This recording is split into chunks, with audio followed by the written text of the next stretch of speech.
sparks. It's getting too hot. Houston, we have a problem. It's melting down. I've been a bad boy this year. Santa left me charcoal in my stocking. Charcoal. This isn't even coal. This is charcoal made from wood. Little does he know, with a little creativity, this is a valuable resource. We can actually use this to create heat and fire and forge a knife, and that's what I do. So checkmate, Santa Claus. Dad and I built a forge so we can use this charcoal. And this is super simple and quick to make. We've just got an old rusty container, cut a hole in it, put a pipe on the end, hose clamped it on, and then a couple little welds and a hair dryer. Before we light this up, we need eye protection.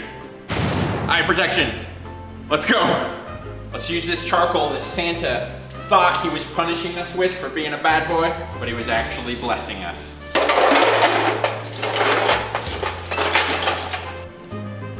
Should we use a torch to light this? All right. Start off with low. Whoa. Oh. We're gonna need a new paint job on the ceiling. How hot is that gonna get up there? Oh man, that's awesome. Look! Well, the container's glowing. We might melt down this super thin container. This steel with the combination of this charcoal that Santa gave us should work really well. Getting sparks. It's getting too hot. Houston, we have a problem. It's melting down. Whoa, it's super hot in there. The charcoal is way too big. See, I'm wearing plastic on my head. I don't think that's glass cleaner. I think this container might fall apart. It might be a better idea to start with like a stainless steel pot from Walmart or Dollar General. That's probably a little thicker and might hold up to the heat better. You got it on? No. You gotta have it on. It was about to melt everything down. I don't think so. That was? You don't know? Yeah. Let's take it off. You have to have a little airflow. Just put a little tape on it.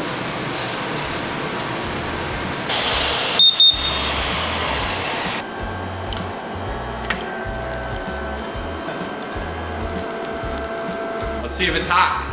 Oh, thank you, Santa Claus. We can work with that.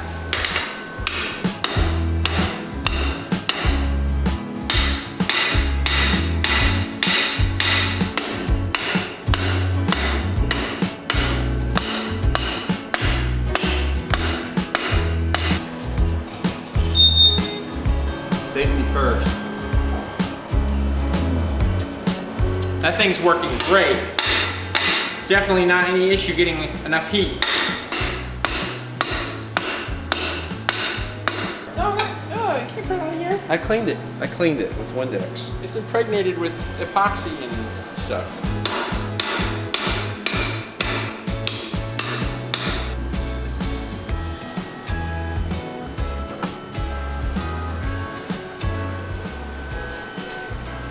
So hot.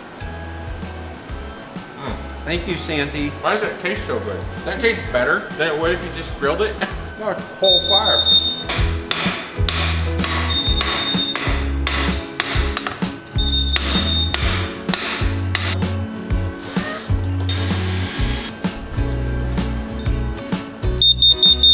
It's 100 degrees in here.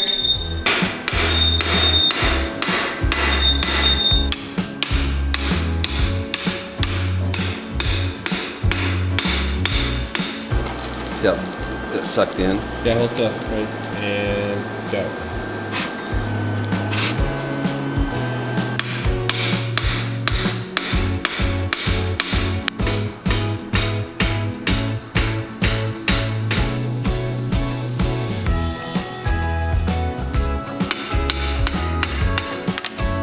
Pretty nice.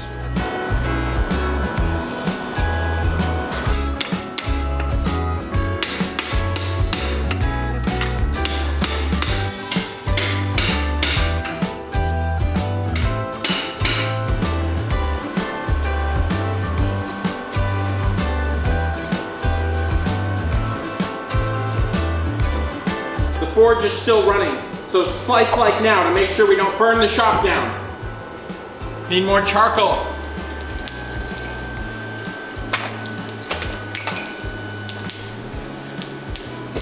Burn stocking. Didn't fit my foot anyway.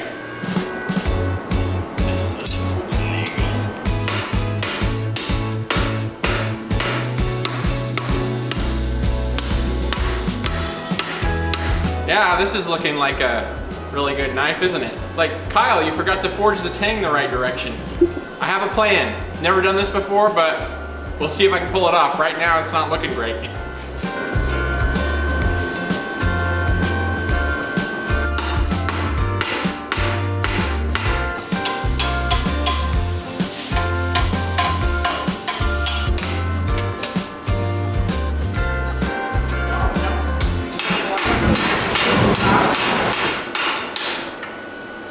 Get it?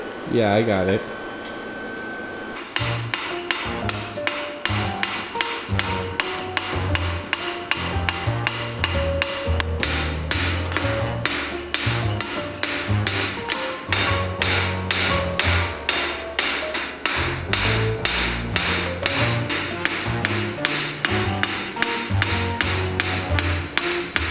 I'm to a stage where I can start straightening some of this stuff out. It'll probably get crooked as I go to bend that thing over.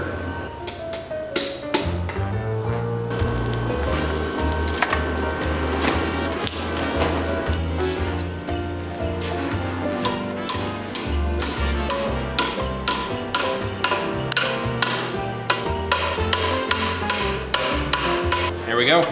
That definitely looks a lot more like a handle now. No, I'm not making a shelf rack. I don't know why you were thinking that.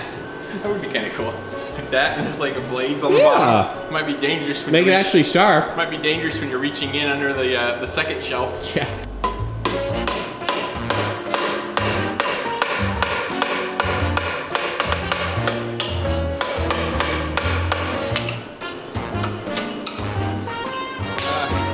Everything's great up to there, but I need that to bend over tight.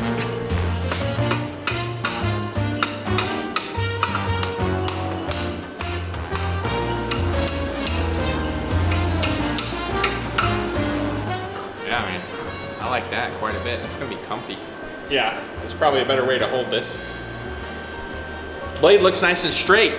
So I wanna go ahead and normalize the blade a couple times just so it'll heat treat better since we overheated it a lot and had to heat it up many times. Normalization will help get the steel relaxed.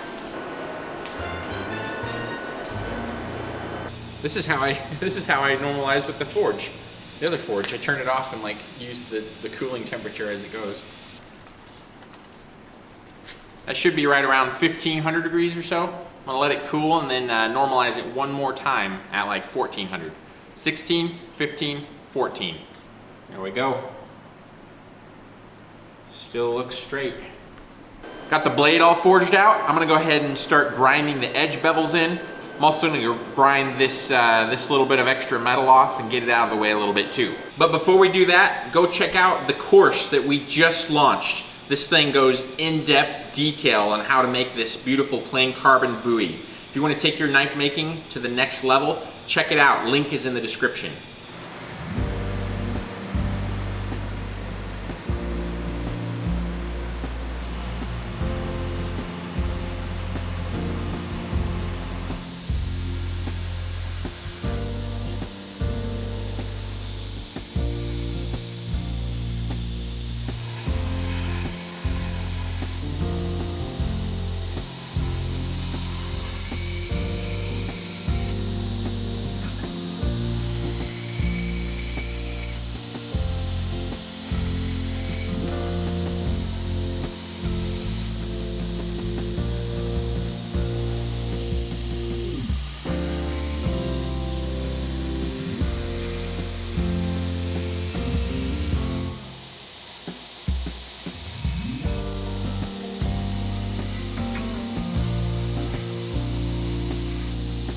I just drilled a hole right through this part of the handle going into the blade, and that way after heat treating, I can probably put a pin through there and make it so there's no springiness to this right here.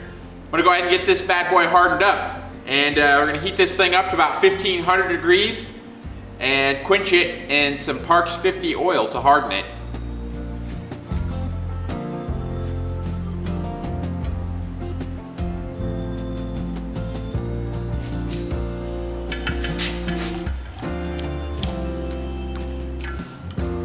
gonna see if it got hard by using a chainsaw file on the blade edge. When I took it out of the heat, it looked like the tip wasn't quite hot enough, and sure enough, it seems a little soft, so I'm gonna harden it again. Make sure we get the whole blade hardened.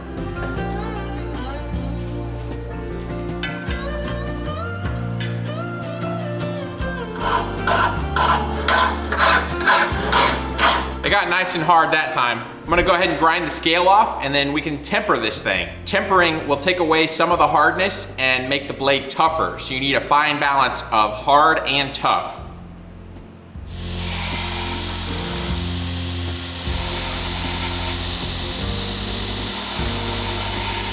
We're shooting for about 425 degrees, so we want the edge of the blade to be a nice straw color.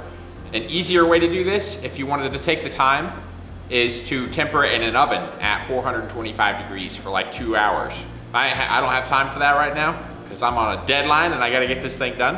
So I'm gonna use the torch very carefully.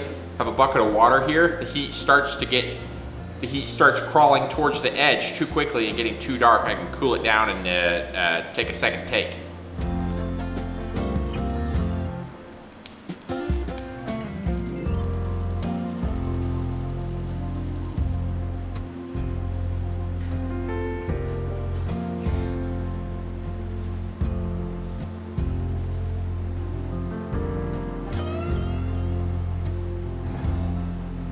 I want to get the pin in the blade now to pin this handle piece to the blade so it won't have any kind of spring or bounce around. I want it to be nice and solid. So the hole going into the blade is undersized, and then the hole through the handle part is oversized, so it'll friction fit into the blade when I hammer it in, and then it'll hold the handle part down because there's a little tiny bit of a chamfer here, and I'll peen the pin out to fit into that chamfer, and it'll kind of give it a little bit of a like nail head to hold the handle down.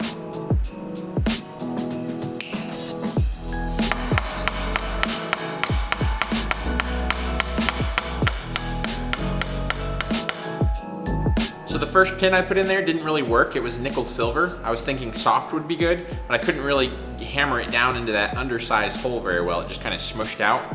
So now I'm gonna use a hardened steel pin, and hopefully I'll get it to friction fit down into that hole better, and it'll have more holding power. The way I got the other pin out was I took it back to the drill and just drilled the pin back out.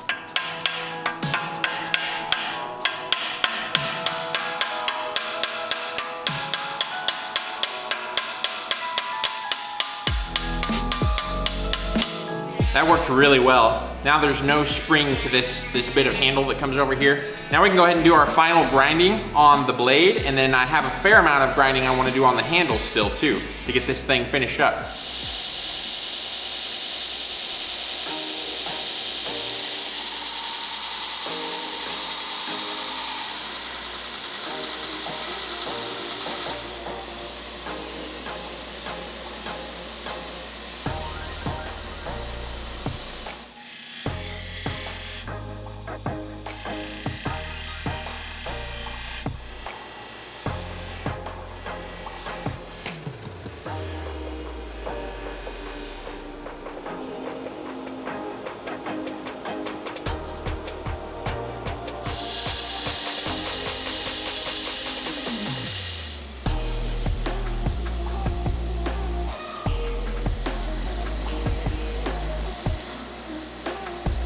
I'm done grinding on the knife. It's got a nice satin finish on the blade and around the outside of the handle.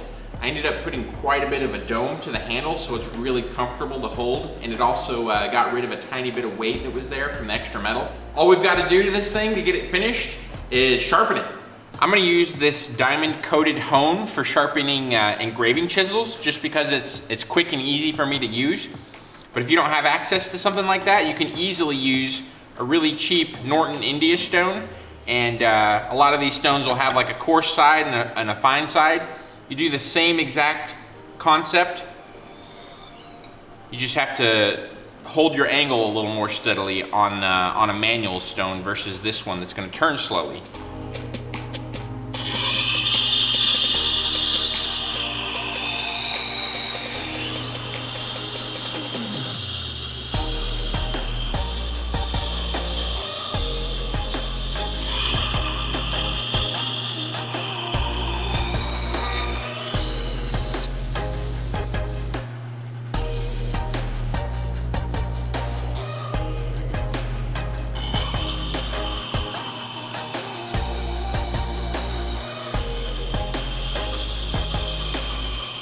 think I've got a good burr formed on the blade over on the diamond hone. So now I'm gonna strobe it on this leather that's glued down to a piece of wood with some really fine buffing compound on it.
This thing is finished up. Got it really sharp.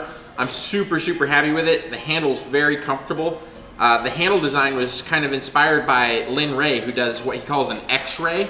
And I've never done a knife that style, so this is just my super quick attempt at doing that. And really happy with it. The dome on the edges of the handle makes it really comfortable. If you guys don't know Lin Ray, go check him out. He's especially good with the hammer and the forge. He can just forge anything to exact shape really well. He's also one of the most soft-spoken, gentle, giving with his information knife makers that I know. He's excellent, so go check out Lin Ray.